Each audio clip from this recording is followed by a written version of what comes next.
अब यात्रा।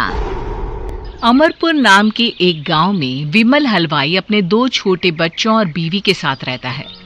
विमल की पत्नी ज्योति भूत प्रेत जादू टोने में बहुत माना करती थी।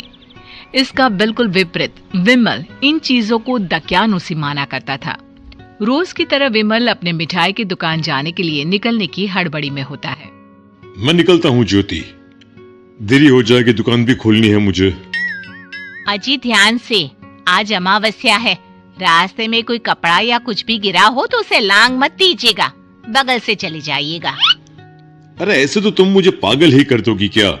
हाँ, मैं नीचे देखकर चलूं कि सामने से कोई गाड़ी घोड़ा आकर मेरे ऊपर से चला जाए? दोनों हालत में तो मेरी ही मौत है। अरे क्यों सुबह सुबह इतनी अपसुगनी बातें कह रहे हो जी? मेरे गांव में तो ऐसा आंखों के सामने होता हुआ देखा है मैंने, इसीलिए कहती हूँ, वरना मुझे क्या, पड़ोसी को तो नहीं कहना चाहती मैं, पति हैं आप मेरे, इसलिए बोल रही हूँ। विमल अपनी मिठाई की दुकान चला जाता है। दुकान पर पहले से ही ग्राहकों की लंबी लाइन लगी हुई थी। ये लो, वहाँ ज्योति अमावस्या को लेकर परेशान है और आज तो हमेशा से ज्यादा ही लंबी लाइन लगी पड़ी है। अच्छी खासी बिक्री होगी आज। विमल दुकान खोलता है। एक के बाद एक ग्राहक उसकी दुकान पर मिठाई ले रहे होते हैं।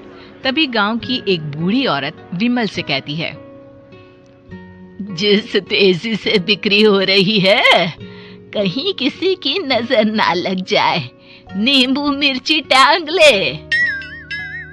अरे क्या चाची तुम भी, ये सब नजर बजर कुछ नहीं होता है। कैसे लोग हैं मेरे आसपास। अपनी दुकान से शाम को विमल हंसते कूदते वापस घर आता है। हाँ, आज तो अच्छी खासी बिक्री हुई है। 1 महीने में जितनी बिक्री होती है, एक ही दिन में आज उतने पैसे कमा लिए मैंने। ये तो बहुत अच्छा हुआ जी, आज ही घर की नजर उतारी है मैंने। बिक्री तो अच्छी होनी ही थी। अच्छा, तुम खाना लगा दो, सारा माल बिक चुका है। मुझे शहर जाना होगा, कुछ चीजों की जरूरत पड़ेगी। रात भर मिठाई बनाऊंगा, तब जाकर कल सुबह दुकान खोल पाऊंगा। खाना खाकर विमल शहर जाने के लिए निकल पड़ता है। सुनिए जी, ध्यान से जाइएगा, चौरस्ते पर किसी जादू टोने की चीज पर पैर मत रख दीजिएगा। हे भगवान, हद हो गई ज्योति, ये तो मैं जा रहा हूं। विमल गुस्से से शहर जाने निकल पड़ता है। रात का काला घना अंधेरा, चांद की एक भी किरण ना होने के कारण अंधेरे में कुछ भी देख पाना मुश्किल था। जंगल के बीच के एक अधकच्चे रास्ते से विमल जा रहा होता है। चारों तरफ गुफ अंधेरा और सन्नाटा सुनाई दे रहा था, और सुनाई दे रही थी विमल के पैर के नीचे आ रहे सूखे पत्तों की आवाजें। तभी अचानक दूर से उसे कुछ आवाजें सुनाई देती है। अरे, ये इतनी रात को जंगल के रास्ते कौन जा रहा है? शायद कोई टोली होगी। राम नाम सत्य है, राम नाम सत्य है, राम नाम सत्य है, राम नाम सत्य है। धीरे धीरे आवाज कुछ कुछ सुनाई पड़ती है। आवाज धीरे धीरे और नजदीक आती सी लगती है। विमल देखता है कि उसके सामने से सजी धजी सफेद कपड़े में लिपटी एक अर्थी निकल रही है, जिसके साथ 5 लोग ही थे। 4 आदमियों ने उसे कंधा दिया हुआ था, एक मटका लिए आगे आगे बढ़ रहा था। विमल के बिल्कुल सामने आकर अर्थी रुक जाती है। उसमें से एक आदमी विमल से कहता है, अरे भाई, जरा अर्थी को कंधा लगाना, मैं बहुत थक गया हूँ, बड़ी मेहरबानी होगी। हाँ भाई, कंधा तो मैं लगा दूं, पर रात को 12 बजे ये शव यात्रा, इस समय कौन अर्थी ले जाता है? तभी विमल को ऐसा लगता है कि शव में से आवाज आई, हम ये आवाज। मजबूरी है भाई, आप कंधा दीजिए, मैं रास्ते में सब बताता हूँ आपको।